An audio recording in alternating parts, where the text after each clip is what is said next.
Olá, tudo bem?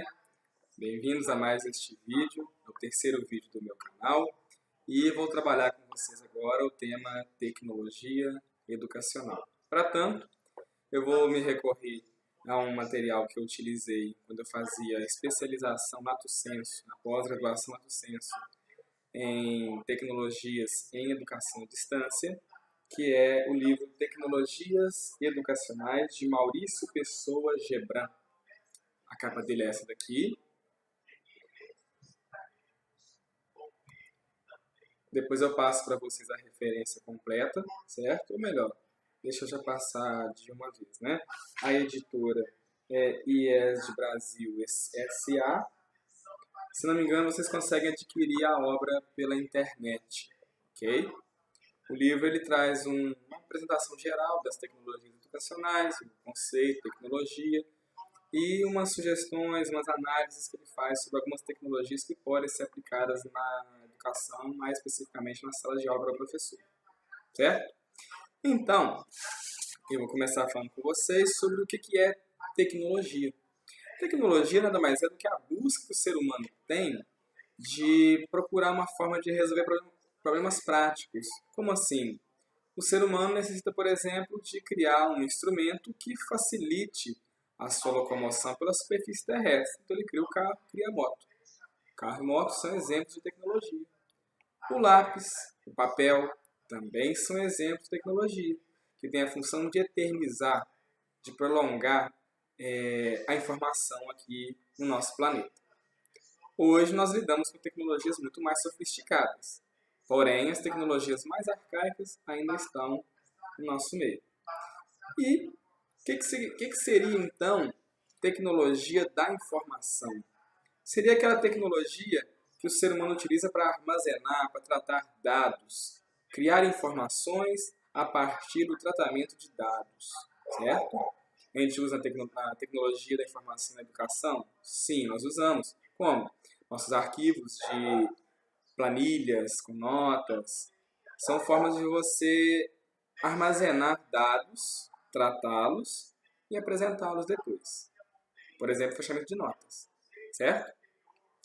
O conceito de tecnologia de informação e comunicação já é um pouco mais evoluído, porque neste conceito de TICs, Tecnologias de Informação e Comunicação, TIC, você trabalha não só com o armazenamento e o tratamento da informação, mas você trabalha com a comunicação.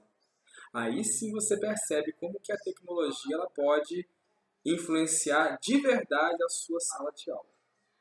É nesse principal tópico que eu vou me ater a partir de então. O tópico tecnologia de informação e comunicação, certo? Hoje em dia nós não vivemos mais sem as TICs porque elas invadem o nosso universo. A televisão, ao mesmo tempo que comunica, ela também traz informação, ela permite a você trabalhar conteúdos, explorar vídeos, explorar diversos lugares do mundo e obter informação e conhecimento a partir disso. O conceito de tecnologia educacional vai um pouquinho mais além, que uma coisa é você ter as tecnologias de informação e comunicação disponíveis na sociedade, no meio digital talvez, também, né? E outra coisa é você usar isso na educação.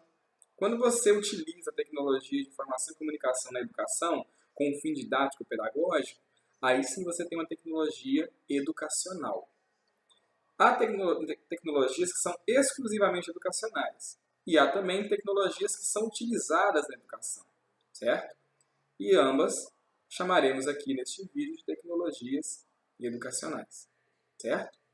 Qualquer dúvida que vocês tiverem em relação ao conteúdo, deixa nos comentários que eu respondo para vocês. Será um maior prazer colaborar, ok? E por que eu trabalho esse conteúdo neste vídeo? Porque eu sou um professor que aderiu às tecnologias de informação e comunicação na minha sala de aula, na escola que eu trabalho, no município de Ubá, Minas Gerais, certo?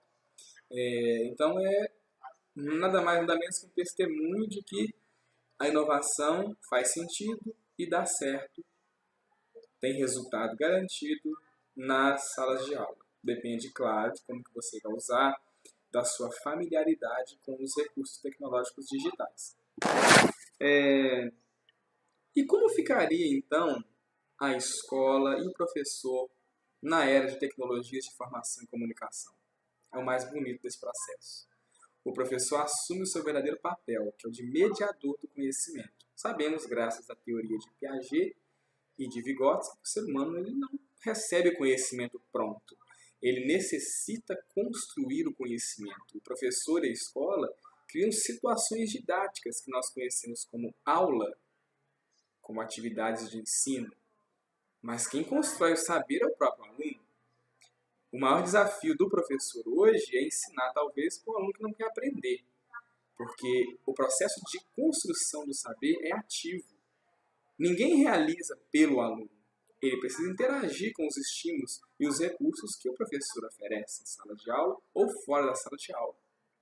Então, nós entendemos hoje que tudo depende de uma relação de parceria, uma relação de cooperação entre professor e aluno. Um bom professor, bons recursos de ensino, recursos didático-pedagógicos e um aluno comprometido com a própria aprendizagem.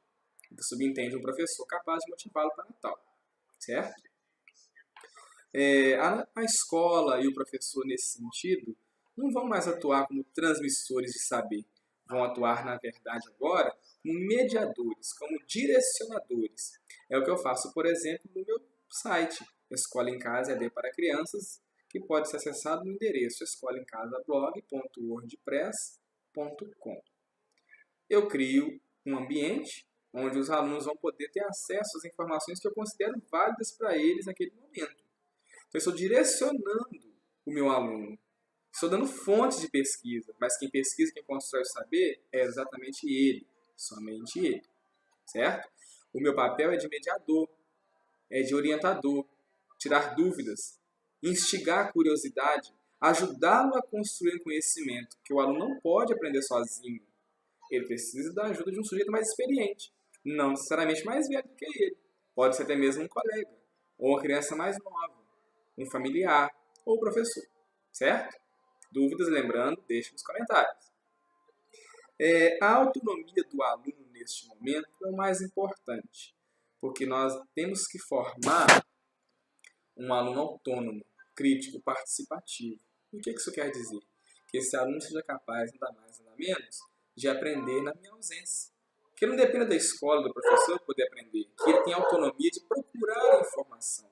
Que ele tenha autonomia de procurar fontes, de instigar a si mesmo, de se automotivar. E, na dúvida, procurar alguém realmente que possa ajudá-lo. Mas, antes de tudo, procurar recursos mil para poder aprender por conta própria. E estamos tratando, no meu caso aqui, que sou professor de anos iniciais de ensino fundamental, de crianças. Mas a gente começa a formar o espírito crítico autônomo na criança.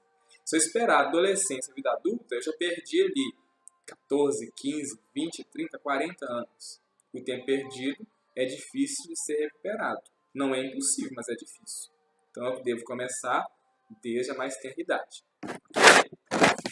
Nesse sentido, eu vou recorrer aqui à teoria de Vygotsky, onde ele trata da zona de desenvolvimento proximal e da mediação pedagógica. Todo professor, seja de maneira tradicional, seja de maneira mais crítica, inovadora, todo professor realiza mediação.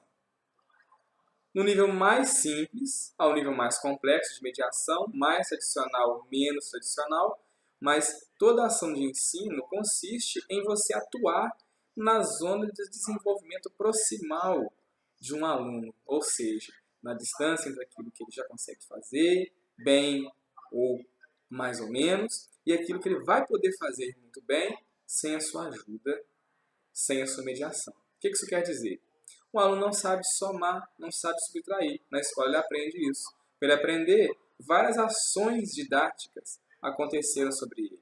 E ele recebeu, ele processou isso de maneira ativa, construiu um saber.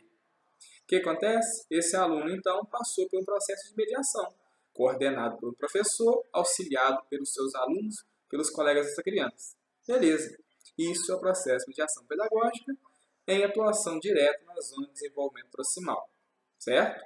Em outros vídeos eu vou abordar as teorias psicológicas que têm maior aplicação direta na sala de aula.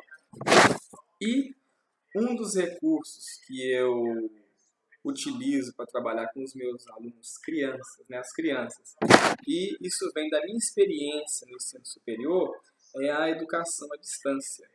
Na verdade, eu utilizo um modelo híbrido, que é o presencial junto com a EAD. Por quê? Presencial, porque o ensino fundamental para crianças ele tem que ser presencial.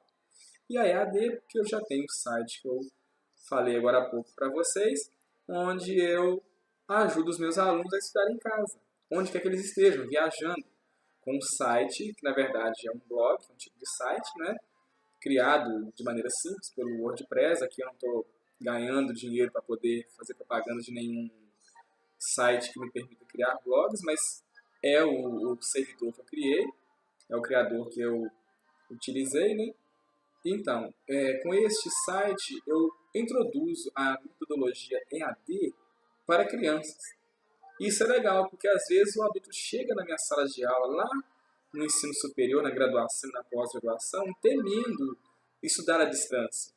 Agora eu estou preparando os meus alunos para essa realidade, que vai ser cada vez mais comum. Já é comum e vai ficar cada vez mais comum no Brasil e no mundo nas próximas décadas. Espero que eu estiver lá bem velhinho, né?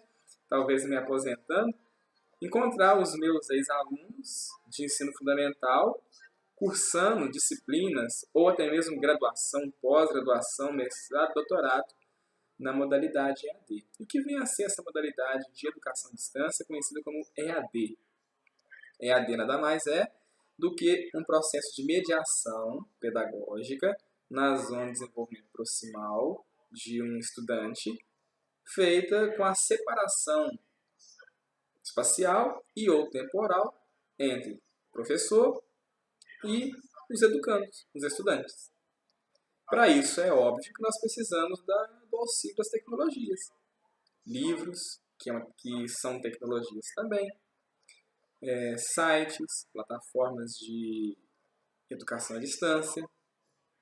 Também nós podemos contar com recursos digitais, que são lousas digitais, podemos utilizar os vídeos, o rádio, vamos retomar também uma geração mais antiga de EAD, a televisão, DVD, sites. Então, são vários recursos que a gente pode utilizar para trabalhar com educação à distância. Na minha sala de aula, no momento, eu utilizo uma plataforma simples, um blog, uma interface muito simples de ser criada. E minha ideia é criar dentro da plataforma Moodle um sistema de ensino e aprendizagem, certo? Em próximos vídeos, destrincharei um pouco mais sobre cada um desses tópicos que foram abordados aqui neste vídeo introdutório. Espero que vocês tenham gostado. Qualquer dúvida, mais uma vez eu digo, deixe nos comentários que eu faço questão de responder. Tchau!